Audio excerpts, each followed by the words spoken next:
Wow. Do you get a lot of action on Party Poker? Not really. This is his screen name. And okay, let's go. So this just hands for beginning. He set me down with his stack. At this point, I don't think I had any hand on him. Not sure why I have stats, because this was the first hand. You see, weird. Okay, so I open. He 3-bets. We're like 20 big blinds deep. Oh, probably I played him previously. But yeah, in this session, this was first hand. So I shoved. We stack Yeah. off for 20 big blinds, easy. Why didn't you shaft? Yeah, open shaft for 20 BB. Not sure. I usually do, but I think since this was the first hand, I think maybe that's why. Not sure. But you could do it. Yeah, I mean, like we can open shove here any pocket pair, Yep. and yeah, that's a good question. But anyways, Oh, I ran but into that's okay. kings. No, he has 40 BB. Yeah. Question against somewhat thinking players. Do you think it's maxi to always open shove with 20 BBs? Do you think any reg would have 20 BB? Yeah. Oh Really? yeah, of course. I think like on higher limits there are some Tricky. I mean it doesn't have to be like super strong players, but I mean short stick strategy or something, like I think a lot of turbo and hyper turbo SNG players, heads up SNG players join like the cash tables with shorter stacks because they're crushing the rags there because they're not used to playing short stack. Yeah, I was thinking about same thing because I think they have such a big edge on us when it comes down to short stack strategy. Yeah, but are there 20 BB tables on any side? No, but hyper turbo SNGs, they're starting with like 25 usually. 25, I think 35 or whatever, like really short, and they're really good at playing short stick because they have like their, I don't know, like really elaborated limp calling, shoving, whatever ranges, and they're hard to spot because they often have a limping range as well. Because like with very short stacks, you can have profitable limping range. And I know some hyper and turbo heads up SNG players, and they say they love to play like cash game rags because they're so bad in short stick play. And, yeah. I know I was like having tables at Poker Stars at capped games where they buy in for 40 big blinds, and I would play against someone who would just buy in and limp and stuff, and then I would find out that he's reg because he just crushed me, just ridiculously. And yeah, so since then I'm like quite skeptical when like I see someone short and he does something, does not something really stupid, then yeah. Okay, but so let's continue with this. I think when you have general questions, say it in the beginning or in the end, so that we are in the row or okay. flow. Okay, sorry, man. Yeah, here I 3-bet. I think this was next hand. Oh no, it wasn't. Yeah. Do you like this 3-bet size? Actually, I do, since our jacks are not that high card. If we would have aces, I would 3-bet smaller. Okay, I don't know nothing about his defend against 3-bets. Let me think. Yeah, actually I like it, because there will be like queens, kings, aces on the flop, so I want to make it big anyways. Yeah, I mean you can make it definitely bigger compared when you have aces. But I think, I mean your main goal is, I think you want to call, not to fold. Okay. So you would make like 36? Yeah, I think 36 is better. Then you have 72 in the pot, and then the stack to pot ratio is 3, and then you will definitely go broke, even if you have second pair. I see. Yeah, I think 36 might be better. Okay, he shoved. And now he has queens. Yeah. He shoved, then we see that he stacks Ooh. off with the ace 10, which is not Ah, bad for 40. no. I mean, I think it's alright for 40 big blinds, so Yep, it's fine. my 3-bet was actually pretty good against him. Mm-hmm. Okay, so let's go forward. Now he 3-bets. I call, and we hit 2-pair, and he checks, and now I'm not sure which bet sizing should we choose. Okay, let's start. Let's say villain has 8, for example, or 10s. Mm-hmm. Yeah, let's say 9, 8. Is it such a big difference if you bet maybe big or small? Nah, he folds them anyways. And let's say villain has an ace or queen. Is it a big difference if you bet big again, or 60 or 36? Actually, no. But yeah, if we bet like 60, he might fold like Jack 9 or something. Yeah, maybe. Okay, so you would bet like 60 here. Yeah, I prefer to bet a little bit bigger. Mm-hmm. The reason is any queen will call whatever you bet, any ace, maybe even any jack. Mm-hmm. And there are some cards which you don't want to see. Mm-hmm. Okay. Okay, I bet kinda small. Uh, what do you do on like diamond turn? Like let's say 3 of diamonds and he check shove, check jam turn. We still What? calls. Yep. Mm-hmm. The thing is, he could shove weaker Oh, hands. okay. Whoa! No, I was like, okay. Now I decided to bet big if he has ace of diamonds with something. Yeah. He calls and Wow. Oh. And yes, I don't know, queen. Jack whatever with the diamond, Jack 8. yeah, now I check behind. Ooh.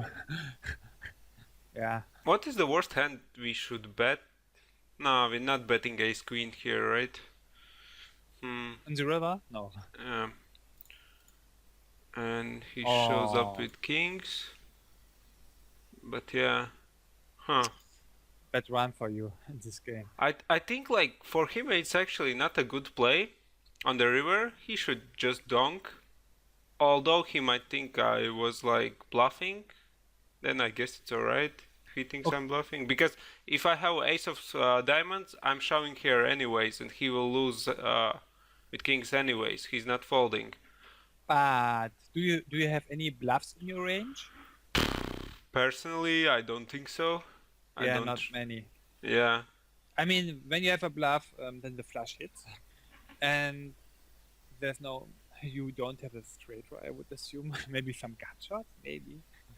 But if you have a gut shot, I think you would not bet so big on the turn. Mm-hmm.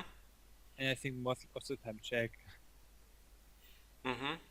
Because you don't have any fold equity. Yeah, that's the thing. So, but yeah, obviously doesn't seem like reg. He steals 41% only.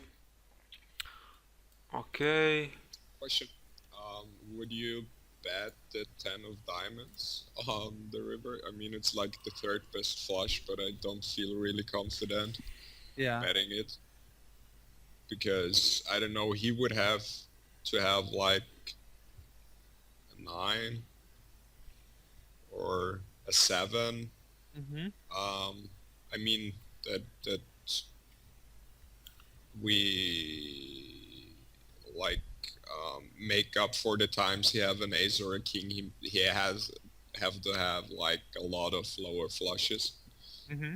I mean, he will always call an ace and a king of diamonds, so he has at least to have the same frequencies of 9s and 7s, which he is not going to have. So actually, he would have to call any flush. So I think we would have to check behind the 10 here even.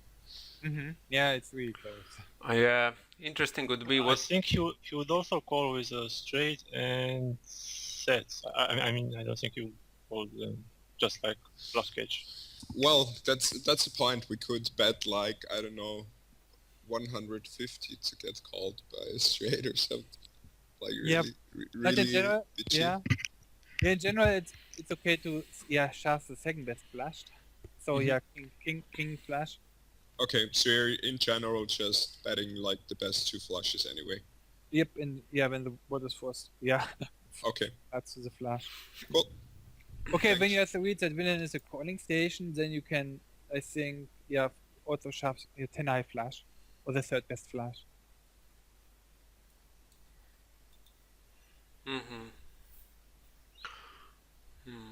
Okay. Yeah, but it's close. I think it's not such a big mistake when you shove your 10 high flush, but that should be then the weakest yeah flush which you should shove for value. What do you think? It's more a general thing about under betting with like thin value bets.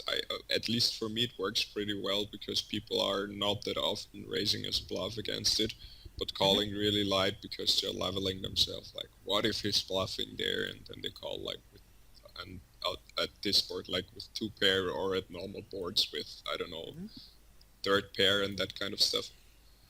Yeah, it's possible. I do it in 3-bet pots. You can also do it a lot in single raise pots. Because what I'm thinking, if he's not raising and he would fold against it, I mean, we would love it as well because we can bluff him extremely cheaply every time. Yeah, maybe we have some situations where we could make a really thin 3-well, for example. Okay. Cool. Yeah, it's definitely possible. I also 3-well sometimes with second pair and medium kicker with a calling station, for example, really small on the river. Okay, aces. And against 3-bet pot? Well, all in pre-flop? No. Single raise pot. Ah. And yeah, so he checks, we bet, and he check raise. This is first time he check raises.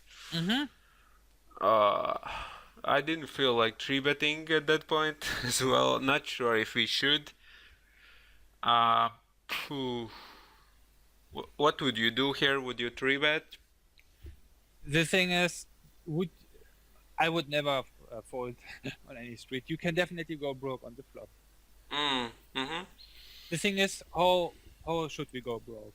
We can definitely re-raise again, or you can just call. I mean, when we re-raise, we hope that he's doing this with flush draw, right? Yeah, we can make tens, maybe tens. Tens. Yes, maybe maybe pair and flush draw. Yeah, I expected more like for him to have to not have tens or queens here since he's 3-betting 22%. Then again, like I'm not sure. He didn't strike me as a guy who would play queen 10 like this. Maybe he might have ace 10, but it's like what, 3 combos. Yeah. So yeah, I decided the passive way. So I call. You can definitely go broke, but it's also okay to call. What do you prefer though, going broke or slow playing? Okay, he has a tight range. I mean, when he's you don't. I think you don't want to see a lot of turn cards. Any spade or it's not great. Any king, any jack is not the best card for you. So I think I would prefer to go broke on the flop. Okay. When no flush is possible, or no flush draw is possible, then I think it's better to just call. I think here he can also have like a decent chunk of combo draws which continue. It's like, I don't know, about 11% of his range.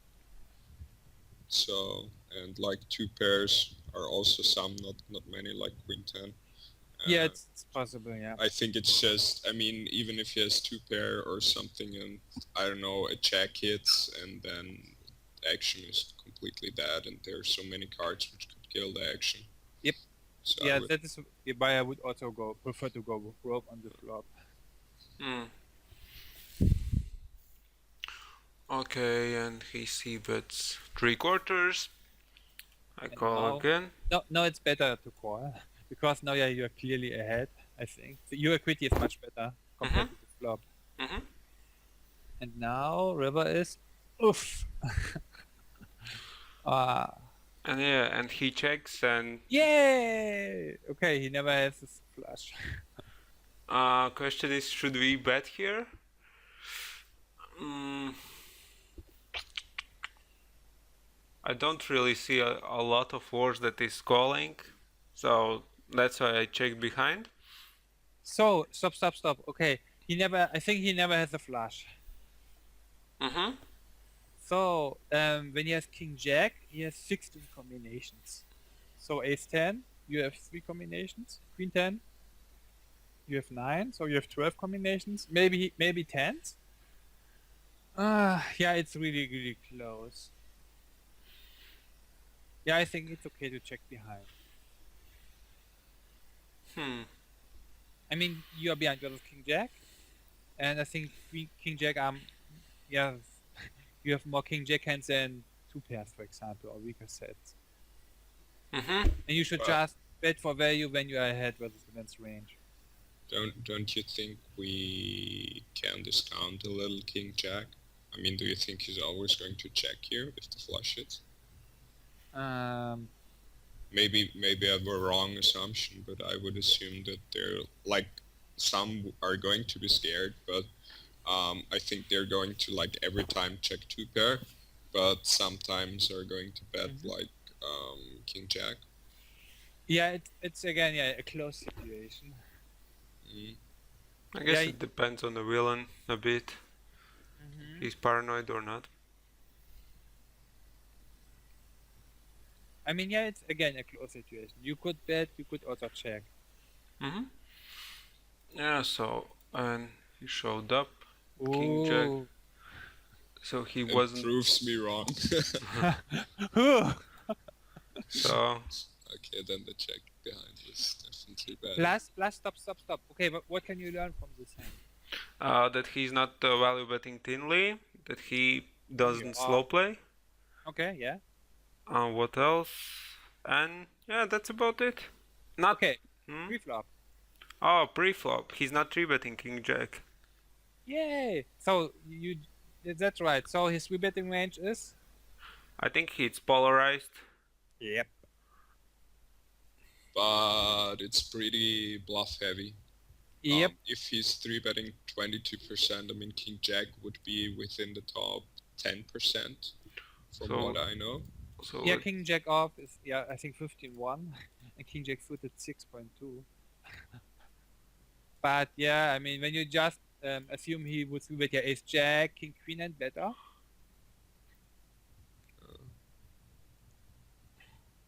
Can Wow. you give him Ace Jack, Ace Jack, and King Queen? Yep. As well.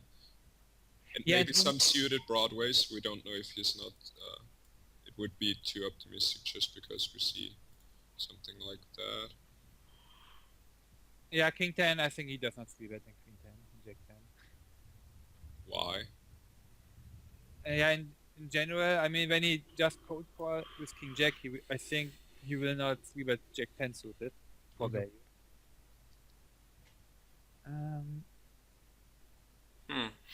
okay.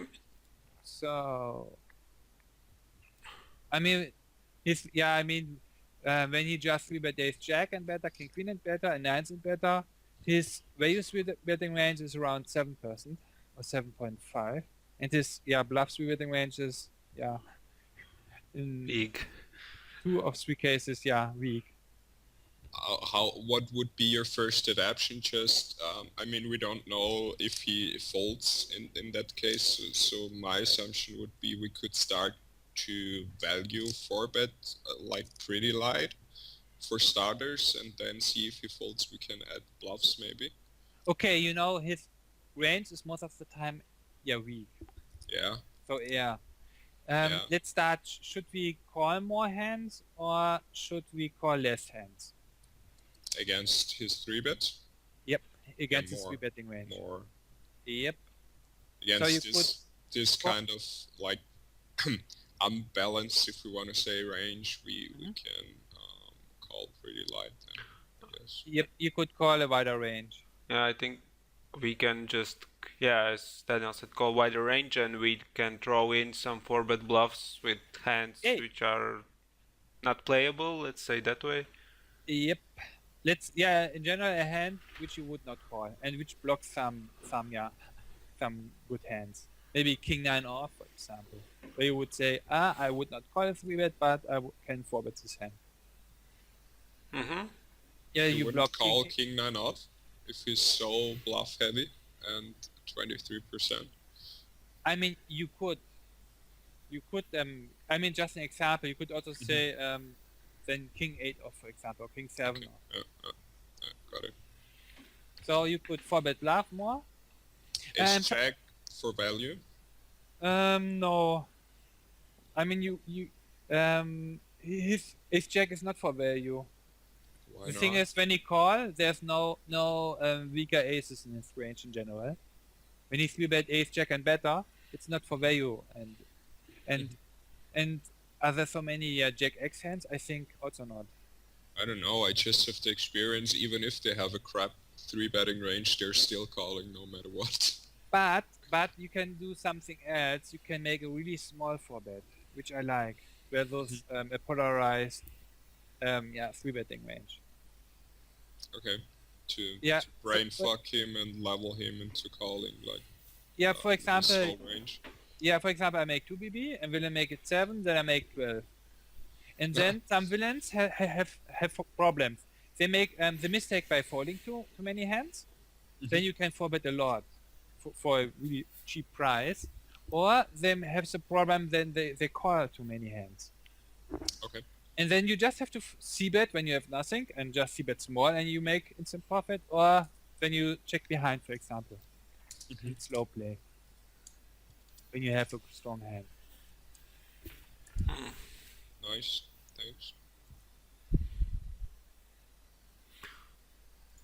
Okay, let's see next hand. Whoa, big bet. Mm-hmm. But it's okay on the spot. And he bets again. Whoa, again big. I call again. And stop. Ugh, what is the best line? I think just check call.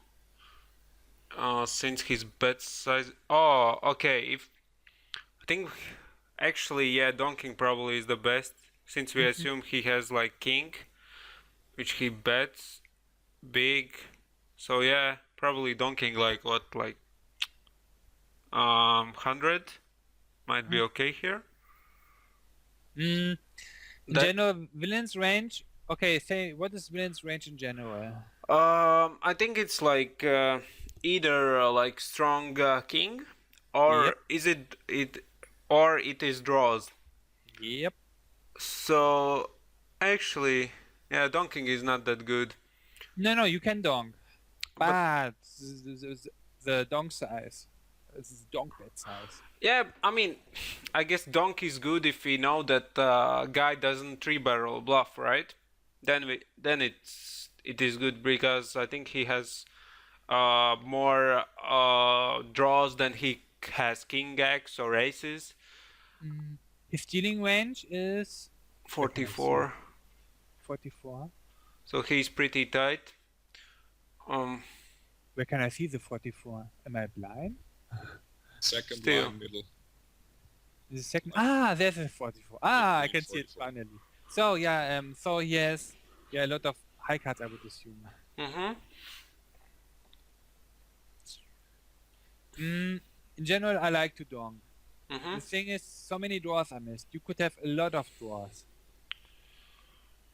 And then villain's calling range is really wide. And I think not many villains would 3-barrel King Jack even and are scared maybe and check behind it. Okay.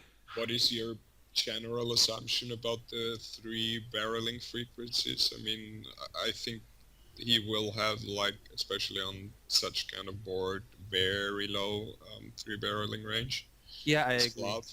I mean, Yeah. I very rarely see um, triple barrel bluffs, so I love to donk a lot with strong hands.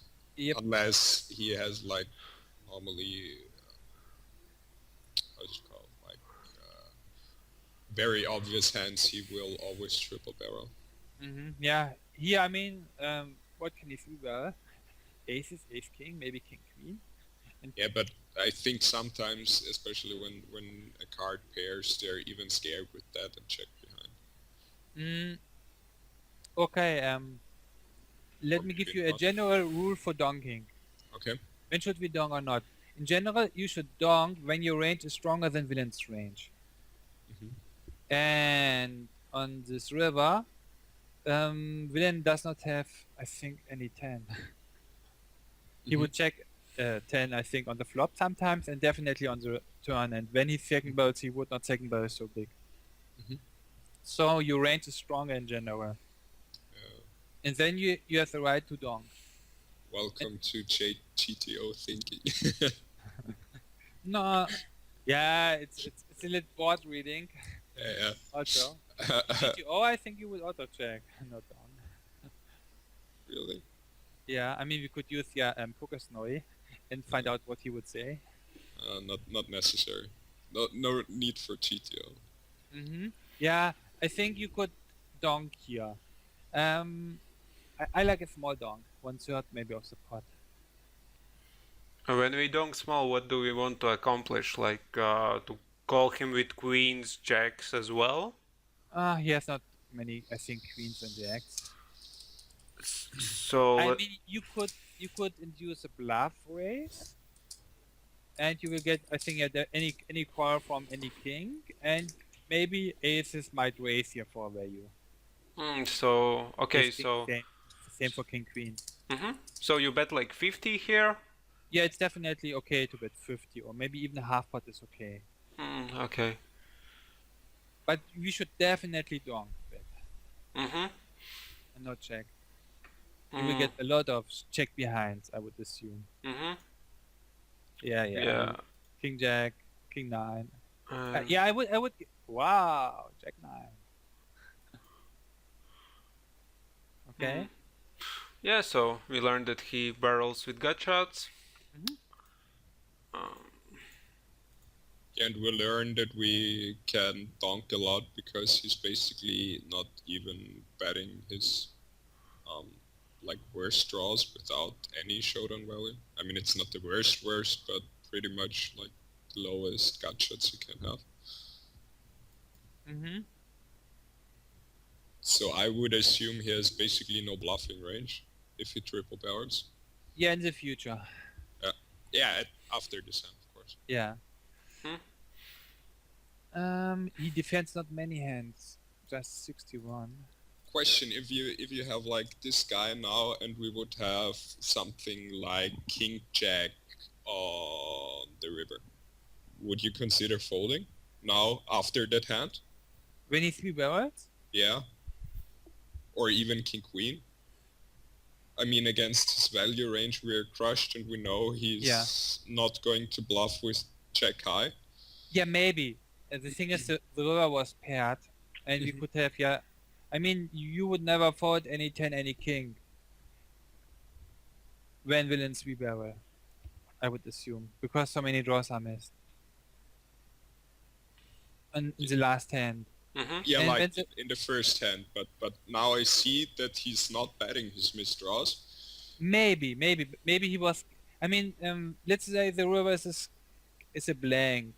Then maybe this villain is able to sweep out a jack 9 because he would assume that you would fold a 10 when he would sweep out. Okay, but the river was a 10, and then it was less likely we'll fold. Got it. Okay, so he calls and check. Check. And we see he slow plays turn. Wow.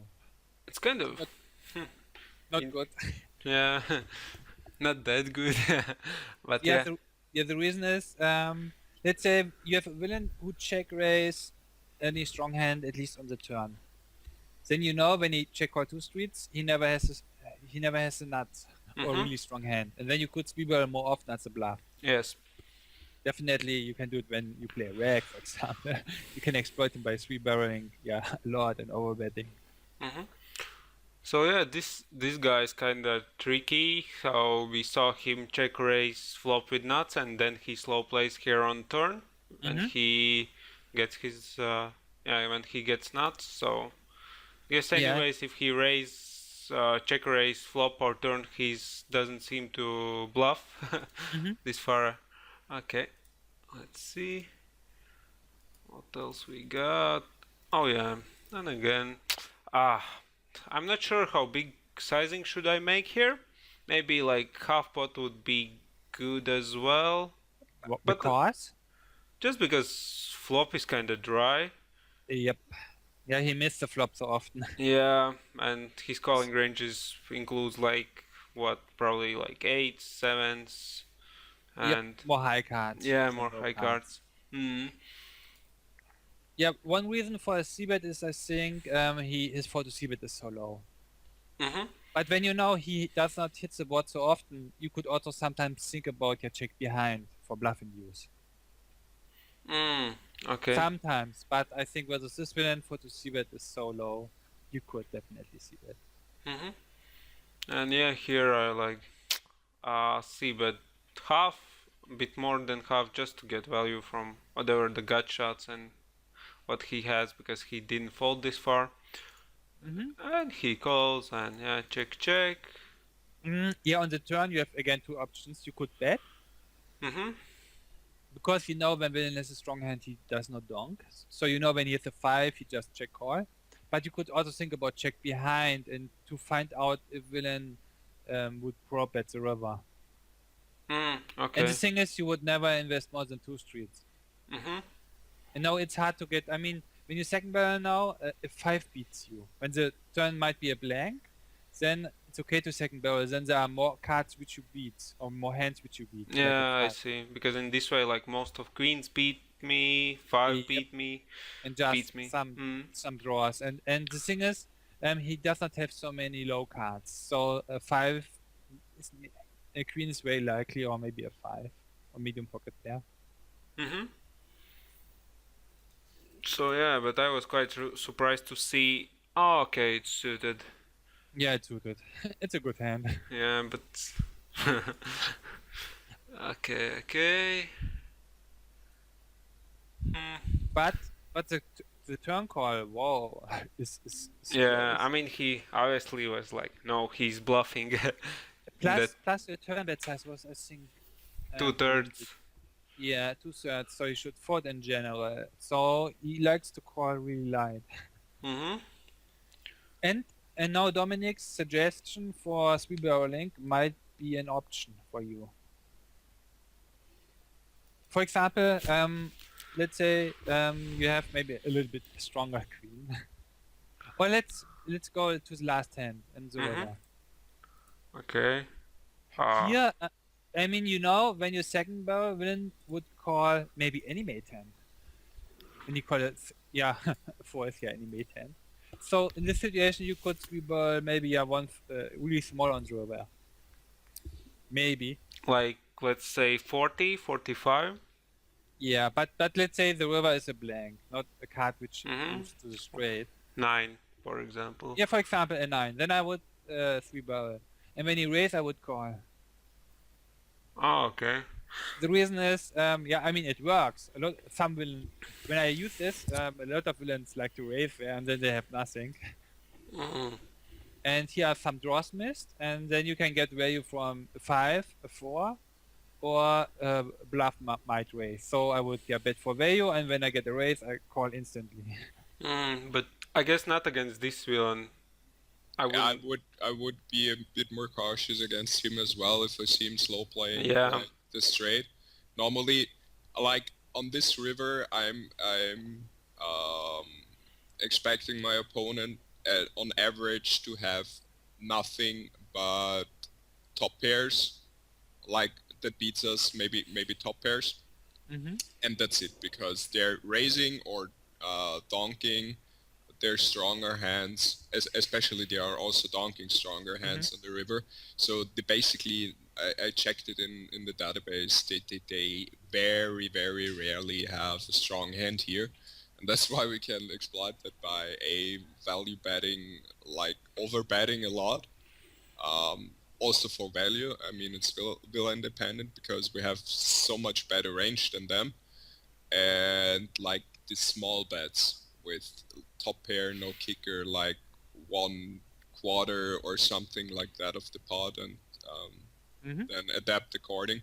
But here I think he can have a lot of strong hands, because I'm not expecting him to have the to get rid of the 5, like by check raising the turn or donking the river, as well as, I don't know, sets or something. So I think he will have like 5x and straights and that kind of stuff. Yeah, I mean, when you 3-barrel, what hands can call you, which you beat just a 4, and any other hand would beat you. Yeah, okay, in this case. But for example, I mean, if we have queen 10, we would typically don't triple barrel. And I think queen 10 would be a hand which we can try betting 1/4 of the pot a lot. Like those top pair. Yeah, you can definitely try it. But then you have a problem when he raises. Yeah. Then it's hard, you know? I mean, against him, not. Because he has a decent chunk of stronger hands and he can make us suffer a lot with them. But most of the time, against an average fish, I think that's a really effective exploit for them, splitting their ranges up and not trapping with strong hands. Yeah, when you play a fish and you bet 3-barrel queen 10, really small, 1/4, then and he raises, then we should fold. Because there are not so many bluffs. I mean, I think a lot of the fish like to call a 4, for example, or when he hits a 3 on the river, he would never raise, or not very often. And it's hard here because second pair is basically trips. So, but if the second card isn't paired, I think it's a very profitable exploit with weaker top pairs. Yep. And he had 6/4. Yep. So he's a calling station, yeah. So yeah, in the future you could, how would you adapt? Yeah, definitely by 3-barreling Christian. Yes. What else? Yeah, I guess I'm like 3-barreling. Not, I don't think in this spot, but like in general, if I have like top pair 4th kicker or 5th kicker, I would 3-barrel like probably like half pot on river or bit under pot. Yeah, okay, we 3-barrel thin. Any other adaptation which you would play? With our big hands, we bet big. Definitely. Might try over bets in some spots. Except for value betting. What about bluffing? Bluffing. Huh. I mean, you know, Villain's turn calling range is weak. How do we know that? Okay, yeah, we saw that like but like in same time, it's not like really weak. He can have like pocket 4s here as well, and he just calls.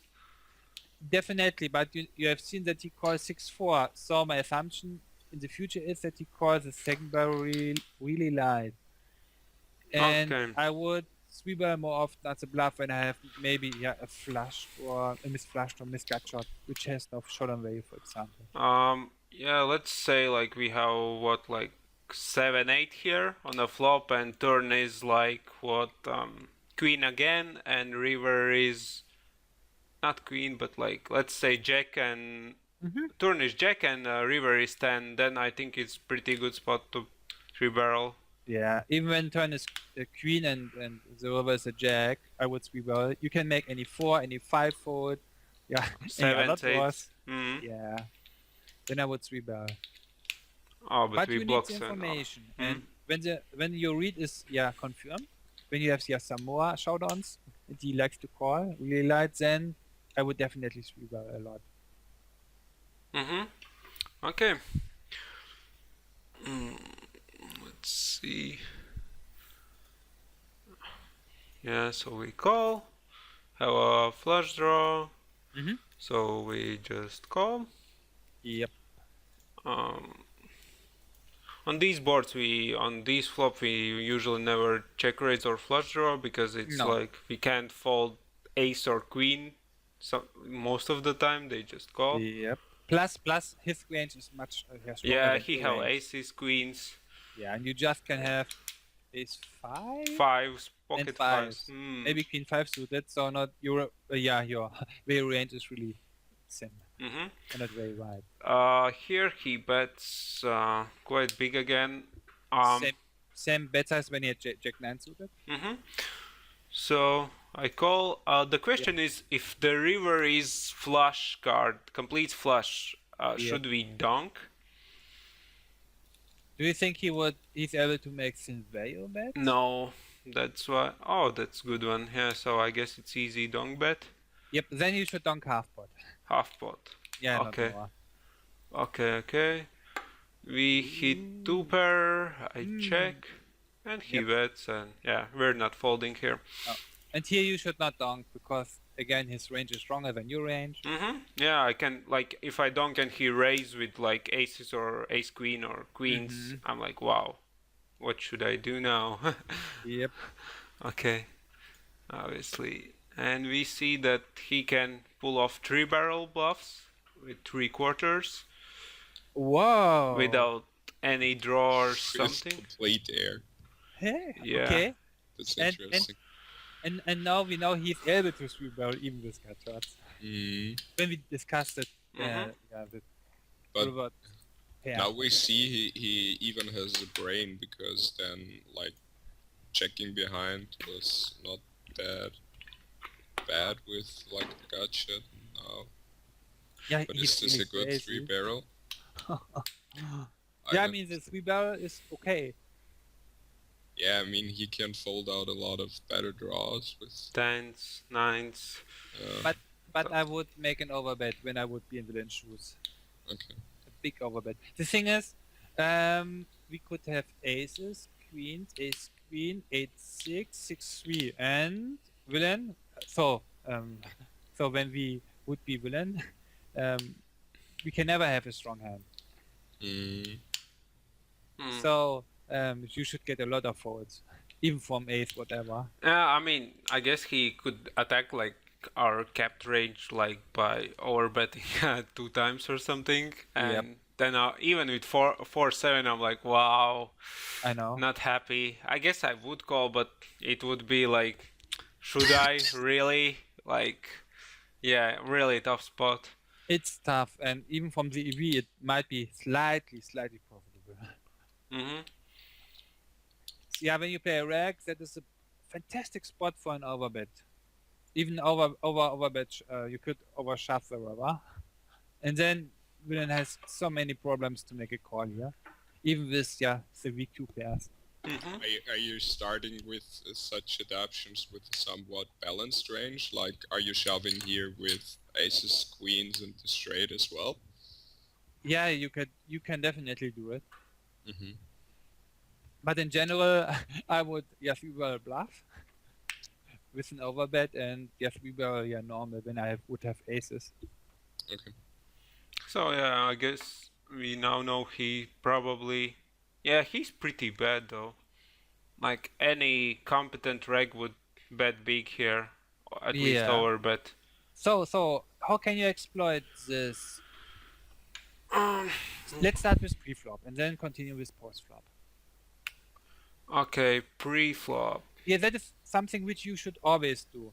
When you see a showdown, think about start with pre-flop and then continue with post-flop. I don't think I have to do anything pre-flop because, I mean, he's not stealing enough. We're like winning just by folding. Okay, we can fold more of our range. Yeah, you could. But like, because he is c-betting flop and turn. Yeah, okay, that's pre-flop and now post-flop. Post flop. Yeah, I think we should not check raise against him No. unless we Slow have nuts on play. river. So what would you do with a gut shot? Oh, actually, with gut shot we can check raise. I mean, yeah, we can check raise as a bluff, and with value hands, I would just check call down. Mm-hmm. Um, Yeah. I mean, it's okay to check with bluff on the flop, but the problem is dealing range is it's Tight. not so wide. It And then depends. I and guess then it's. this Go ahead. and this flop hits his range a lot. He has a lot of over high cards, and that is a board for high cards. Yeah, I mean, like check raise the boards where Vera had like what, Mhm. like 5-4 something. Yep. When the board has more low cards, then Mhm. it's okay to check raise with gut shot. But when on such a board, I think check call is okay, not check Mhm. raise. Good. Yeah, and that's about it. Yep. Slow play and check raise boards, which hits your range more often than his range. Which kind of hands do you want to see at the showdown to make that assumption? I mean, if he would like triple barrel with check 10 here, would you also say like, okay, we should adapt like this, or do you only do it if you see it like with complete air, no draw, no equity kind of stuff? Okay, when he three barrels 9-6, then I would definitely check. Yeah, raise yeah, three of live. course, but now you seem like Triple Jack 10. Yep. check 10 or busted flush draw or something like that, which are reasonable barrels. Yeah, definitely. Then you also have the right to check raise. Okay, flop okay, or so turn. so you really want to see it like with pure air? Like, Yeah. Okay. The loser will in three barrels. More often you can check with flop or turn as a bluff or semi bluff. Got it.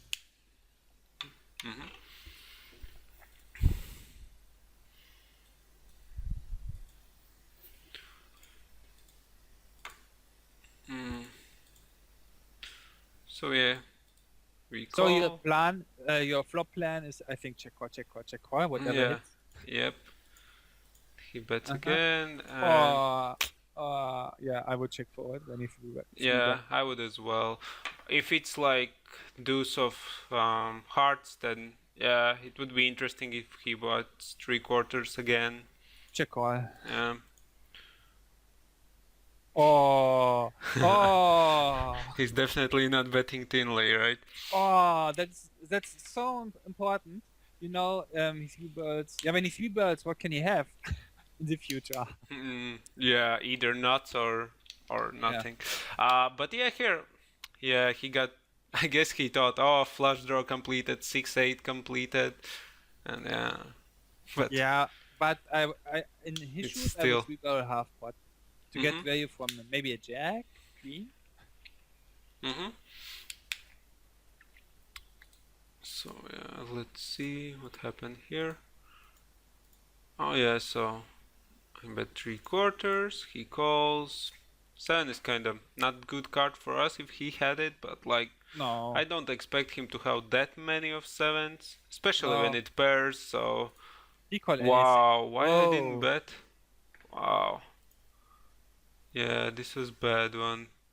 I mean, because I don't get any value from draws as well. We saw him being calling station with 5. Wow, that was really bad. And yeah, but I guess it worked out this time well. But like, yeah, lost value there. Yeah, you could also think about three barreling versus the women.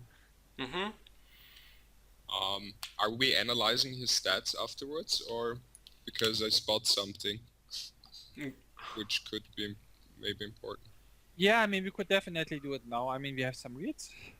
Yeah, Then let's we can- Because I think you missed like 8 open raises against him because you have like auto profit. He's folding 51% and you like open folded 8 hands. Because I think like a villain like that, he's not that stupid post flop. I mean he's calling a bit too much and barreling a bit crazy. But I think the most money we make like already pre-flop because he's open folding like 75% and we can steal 100% and print money against him. Oh yeah, that's a good one. I think it's just like, I mean, it's not big money, but it's, I don't know, on NL 600 it will be already like, I don't know, $20 or something, which you missed by not exploiting them. So show me the final stats of the match. Okay, let's see.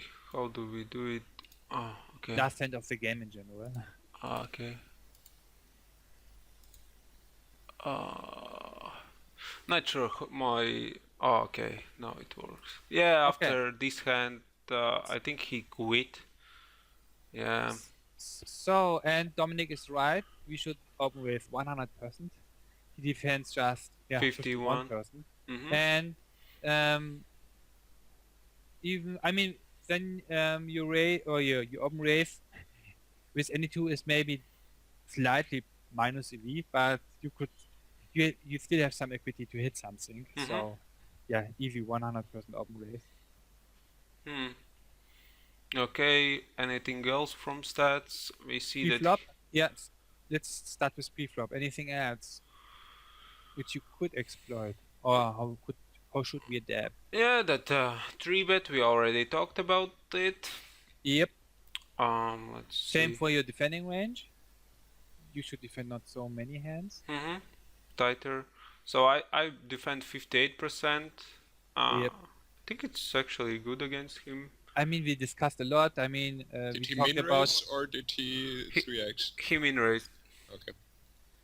I mean, we talked about his aggressive post flop. What should we do there with strong hands, draws, for example? Slow play. Yeah. And draws, yeah. On good boards we check raise them as a bluff. Mm-hmm. How many c-bets did you make? Can you show the sample of your c-bets? Okay, so Oh. 12 out of 12. I think that's not good against his No. fold. I think we should have like a low flop c-bet and then very high barrel frequencies, because we should like barrel only draws and made hands against him. I think like it should be the other way around, like more like 50, 70, 70 our stats Yep. against him. Yeah, definitely. You should definitely see that when you have some equity. Yeah, but At like, least overcard. most of this game I had pretty good hands, you know, like when I see bet. Yeah, Either. I mean it's not that, but Yeah. just suggestion Mhm. to look at it. And I mean the 4-2 c-bet, and we talked about, he likes to call a lot. We should 3-barrel sim for values, we will 3-barrel bluff. Mm-hmm. And I mean the bob is not there. Because you Yeah. c-bet Yeah, anytime. yeah, of course. I think there are not so many other leagues which you can exploit. We discussed everything during the hand review. Mm-hmm. Yeah. Yep. Okay. Yeah, interesting game. Yeah, we discussed some interesting things. Yeah. 3-bet in, for example, or we should 4-bet. Or have you started to 4-bet as a bluff? No, I didn't.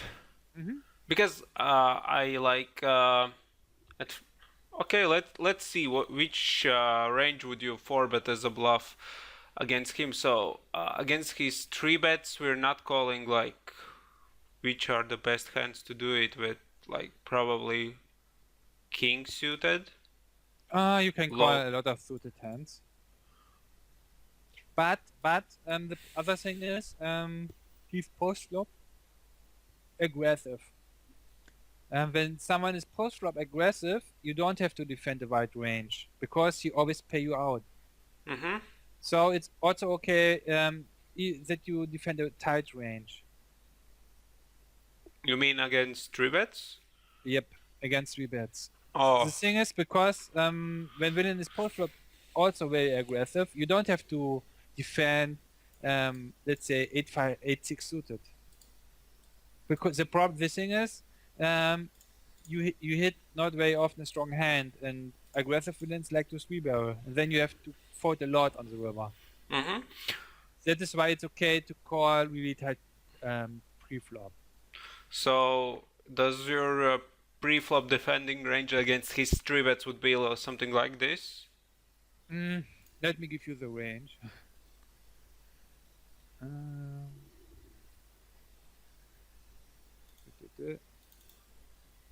That is my standard range,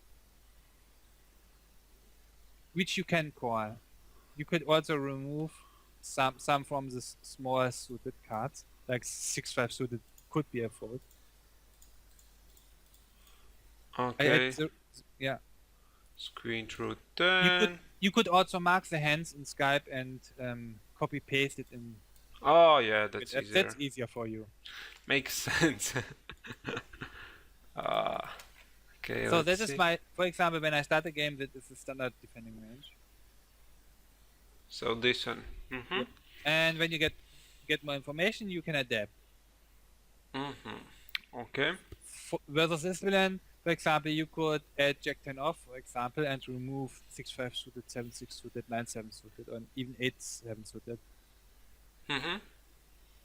I see. And when you hit a hand, you will call him down. Okay. And when villain is more passive post flop, you can defend a wider range, 30-40%. Mm-hmm. Makes sense. Yeah, this guy ran pretty good against me. Shame that he quit me though. Yep, shit happens. Yeah. Man, I was like, man, why you have to leave? I wanted to go to his country and, look for him, stuff. Yeah, that happens. Yeah. And then he's in front of your own door, and you think, oh shit. He's like, hey, let's sit down on the table again. Yeah. No. Actually, this was probably the worst I have ever run on, like these higher stakes. Mm-hmm. I was like amazed how I would get into those spots, get really good hands, and at least I did manage not to lose a lot. Yeah. So yeah, it might be because I was paranoid as well, high stakes, for me high stakes, and yeah, relatively, so scared a bit I guess as well. Mm-hmm. Yeah, that is okay. Thank you for coaching, Daniel.